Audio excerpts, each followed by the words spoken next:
Hello student, welcome to our channel Rajput study zero. तो student, आज के इस वीडियो में हम आप लोगों को क्लास 12 जो कि हमारा है केमिस्ट्री के पूरी किताब के 5 महत्वपूर्ण अंतर ऐसे हम बताएंगे, जो ऐसे अंतर हैं जो आपके बोर्ड एग्जाम में जो है बोर्ड परीक्षा में कई बार ये पूछे गए हैं, बहुत ही बार पूछे गए हैं। ठीक है, BIMP क्वेश्चन है, ये लगातार पूछे गए हैं। तो 5 पूरी किताब के जो महत्वपूर्ण अंतर हैं ये 100% है, फिक्स है कि 25 फरवरी को पेपर में 100% इसी में से आएगा। ये फिक्स टॉपिक है। ठीक है, 25 फरवरी को इसी पांचों अंतर में से एक ना एक अंतर जरूर पूछेगा। ठीक है, तो ये 5 महत्वपूर्ण अंतर तैयार कर लीजिए। ठीक है, आप जो है टॉपिक वाइज तैयार कीजिए। केमिस्ट्री जो है आपका है, केमिस्ट्री फिजिक्स ऐसा टॉपिक है, जो है ऐसा सब्जेक्ट है कि यदि आप उसको तोड़ तोड़ के नहीं याद करते हैं तो आप तैयार ही नहीं कर पाएंगे। ठीक है, इसलिए आपको छोटा छोटा जो टॉपिक है, यानी जैसे अंतर हुआ, परिभाषा हुआ, अपक्रिया हुआ, ठीक है, तो इस तरह आपको प्रयोगशाला विधि, ये सब आपको जो है टॉपिक वाइज को तैयार करना है। ठीक है, तो आप टॉपिक वाइज ये तैयार करेंगे तभी आपका ये तैयार हो पाएगा। तो आज जो हमारा टॉपिक है वो क्या है? अंतर है। जितने भी अंतर हैं पूरी किताब के महत्वपूर्ण, उनको मैं इस वीडियो में बताऊंगा। ठीक है, 25 फरवरी को 100% इसी में से पूछेगा। तो आप सभी को जो है इसको तैयार करना है। बहुत ही आसान तरीके से मैंने बताया है, तो वीडियो को एंड तक देखिए, बहुत ज़्यादा इंपॉर्टेंट है। चलिए स्टार्ट करते हैं। स्टार्ट करने से पहले आपसे छोटी सी रिक्वेस्ट है, चैनल पर नए हो तो चैनल को सब्सक्राइब जरूर कर लीजिएगा, नोटिफिकेशन ऑन कर लीजिएगा। तो चलिए स्टार्ट करते हैं।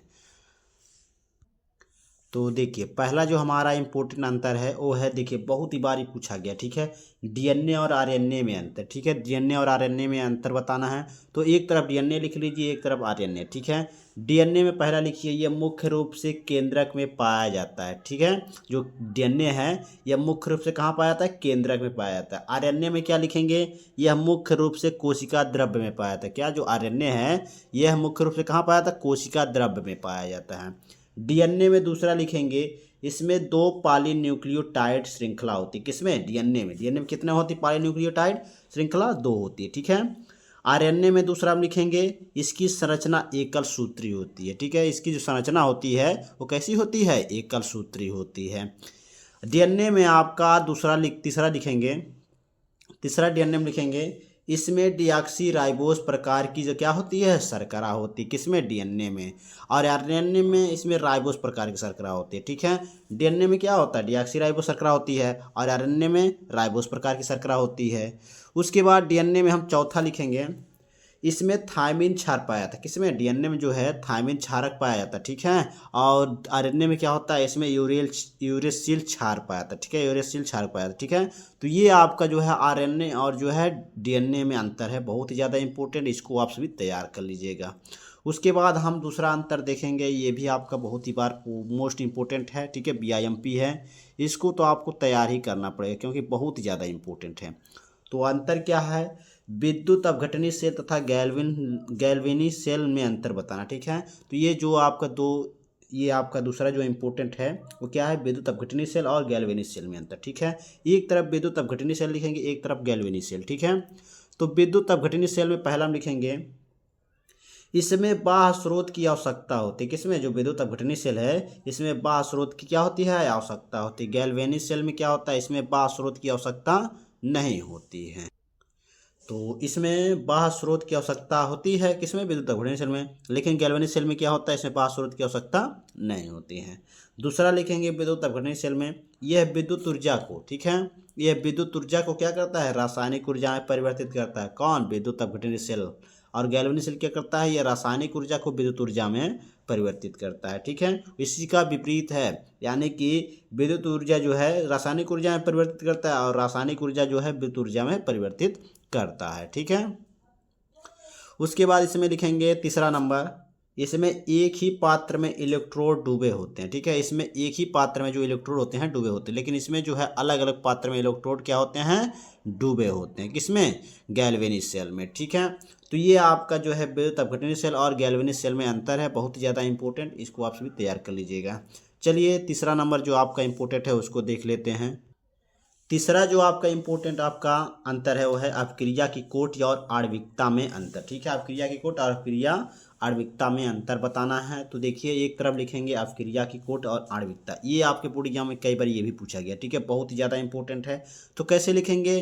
तो बहुत ही आसान तरीका है। देखिए, पहला लिखेंगे अपक्रिया की कोट में यह एक प्रायोगिक मान है। क्या? जो अपक्रिया की कोट ये है एक प्रायोगिक मान है। आणविकता में दूसरा पहला लिखेंगे यह एक सैद्धांतिक मान है। क्या जो आणविकता है यह एक क्या है, सैद्धांतिक मान है। अभिक्रिया की कोटि में दूसरा लिखेंगे ये भिन्नात्मक संख्या हो सकती है, ठीक है। जो अभिक्रिया की कोटि है भिन्नात्मक संख्या हो सकती है, यानी भिन्न भिन्न अलग अलग हो, लेकिन यह आणविकता में क्या है, ये सदैव एक पूर्ण संख्या यानी कंप्लीट होती है, ठीक है, पूर्ण होती है, पूर्ण संख्या होती है, ठीक है, आणविकता। उसके बाद हम अभिक्रिया की कोटि में जो है तीसरा नंबर लिखेंगे यह शून्य हो सकती है। क्या अभिक्रिया की जो कोटि होती है वो शून्य हो सकती है, लेकिन इसमें देखिए आणविकता में ये कभी भी शून्य नहीं होती है, ठीक है। जो आणविकता है इसे कभी भी शून्य नहीं होती, इसकी संख्या होती है, ठीक है, ये शून्य कभी नहीं होगी, ठीक है। तो ये अभिक्रिया की कोटि और आणविकता में अंतर था, बहुत ज़्यादा इम्पोर्टेंट, तीसरा नंबर। अब इसके बाद एक चौथा आप देखेंगे, चौथा भी आपका एक आ गया है, ये आपका बहुत ज़्यादा इम्पोर्टेंट है, इसकी संभावना इस बार पूछने की है, तो इसको आप जो तैयार कर लीजिएगा। द्विक लवण तथा संकुल लवण में अंतर, ठीक है। द्विक लवण क्या होता है, संकुल लवण क्या होता है, इन दोनों में अंतर बताना है, बहुत ज़्यादा इंपॉर्टेंट है। तो द्विक लवण में पहला लिखेंगे इनकी संरचना सरल होती है। क्या द्विक लवण जो है आपका, इसकी संरचना क्या होती है, सरल यानी आसान होती है। संकुल लवण क्या होती है, इसकी संरचना क्या होती है, जटिल यानी कठिन होती है, ठीक है। इसकी संरचना जो है सरल यानी आसान होती है और इसकी कठिन होती है, ठीक है, ये ऐसी भी लिख सकते हैं। दूसरा लिखेंगे द्विक लवण में ये ठोस अवस्था में पाए जाते हैं। क्या जो द्विक लवण है ये ठोस अवस्था में पाए जाते हैं, लेकिन संकुल लवण जो है ये ठोस अवस्था और जलीय विलयन में दोनों में रहते हैं, ठीक है। ये विलयन, जलीय विलयन में और ठोस दोनों अवस्था में ये हो सकते हैं, ठीक है, जो संकुल लवण है। तीसरा लिखेंगे द्विक लवण में इनमें उप सहसंयोजक बंध नहीं होते हैं। क्या जो द्विक लवण है इसमें उप सहसंयोजक बंध नहीं होता, लेकिन इसमें सहसंयोजक हमेशा होते हैं, ठीक है, किसमें, संकुल लवण में। उसके बाद चौथा नंबर आप लिखेंगे इसमें द्विक लवण में ये विलयन में अपनी पहचान खो देते हैं। क्या जो विलयन है इसमें ये अपनी पहचान खो जाते हैं, जो द्विक लवण होते हैं वे अपने जो है विलयन में अपनी पहचान क्या करते हैं, खो देते हैं। लेकिन ये संकुल लवण क्या होता है, ये विलयन में अपनी जो है पहचान बनाए रखते हैं, खोते नहीं, ठीक है, यानी हटते नहीं, ये अपनी पहचान उसमें बनाए रखते हैं, ठीक है। तो ये था आपका चौथा नंबर इम्पोर्टेंट जो आपका अंतर है द्विक लवण और संकुल लवण, इसको आप सभी तैयार कर लीजिएगा, ये आपका इम्पोर्टेंट है, ठीक है, इस बार पूछ सकता है। उसके बाद हम चलिए चौथा हो गया आपका, एक और है पाँचवा नंबर, ठीक है, जो इम्पोर्टेंट है उसको देख लेते हैं। पाँचवा नंबर जो इम्पोर्टेंट आपका अंतर है वो है रेशेदार तथा गोलाकार प्रोटीन में अंतर लिखिए, ठीक है। रेशेदार और गोलाकार प्रोटीन में अंतर बताना है, तो उत्तर में आप लिखेंगे यानी कि एक तरफ रेशेदार एक तरफ गोलाकार प्रोटीन, ठीक है। तो रेशेदार प्रोटीन में पहला लिखेंगे ये प्रोटीन धागे की संरचना जैसी होती है, यानी धागा आप सभी जान ही रहे हैं, ठीक है, यानी कि धागा जो होता है उस तरह इसका जो संरचना यानी आकार होता है ऐसा होता है, ठीक है। गोलाकार जो प्रोटीन है यह प्रोटीन गोलाकार संरचना जैसी गोल होती है, ठीक है, किसकी आकार, गोलाकार प्रोटीन, ठीक है।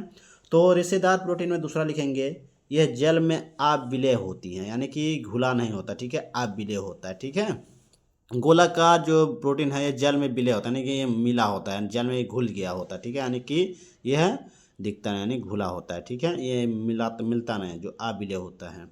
तीसरा लिखेंगे रेशेदार प्रोटीन में यह पीएच मान और तापमान के प्रति सक्रिय होती है। क्या जो रेशेदार प्रोटीन है ये पीएच मान और तापमान के प्रति क्या होती है, सक्रिय होती है, यानी कि चलती रहती है, ठीक है।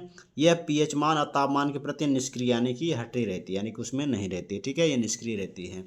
तो यह जो है आपका था पाँचवा नंबर जो आपका ये इम्पोर्टेंट अंतर था। तो ये थे आपके टोटल 5 महत्वपूर्ण अंतर जो कि मैंने आप सभी को बताया, ठीक है। तो इन सबको आप सभी को तैयार करना है। देखिए आप सभी जो है टॉपिक वाइज तैयार करेंगे तो आपका जो है केमिस्ट्री और फिजिक्स बहुत ही अच्छे तरीके से तैयार हो जाएगा, ठीक है। कोई भी सब्जेक्ट आप तैयार करते हैं तो आप जो है टॉपिक वाइज तैयार कीजिए, यानी कि इसको छोटा छोटा भाग बनाकर इसको जो है सभी टॉपिक जैसे कि अंतर हो गया, अपक्रिया हो गई, ठीक है, और प्रयोगशाला विधि हो गया, परिभाषा हो गया, ठीक है, न्यूमेरिकल, इन सबको ऐसे अलग अलग करके इसको तैयार कीजिए। ऐसे तैयार करेंगे तो आपका जो है तैयार हो जाएगा। यदि आप कहें कि एक ही बार में सब याद हो तो एक ही बार में कुछ नहीं तैयार होगा, ठीक है। तो इसलिए आप सभी जो है इसको जो है अलग अलग करके याद कीजिएगा। तो हम आप सभी को ऐसे एक एक टॉपिक जो है एक एक वीडियो में से कवर करते चलेंगे। परिभाषा हो गया, अंतर हो गया, अपक्रिया हो गई, ठीक है, प्रयोगशाला विधि, ये सब को ऐसे हम बताएंगे, ठीक है। तो आपको कुछ करना है, वीडियो को जो है ज़्यादा ज़्यादा शेयर करना है और इसको जो है तैयार करना है, ठीक है। तो कैसा लगा वीडियो कमेंट बॉक्स में जरूर बताइएगा। चैनल पर नए हो चैनल को सब्सक्राइब कर लीजिएगा और नोटिफिकेशन ऑन कर लीजिएगा। चलिए मिलते हैं आपसे नेक्स्ट वीडियो में इसी तरह वीडियो के साथ है। धन्यवाद।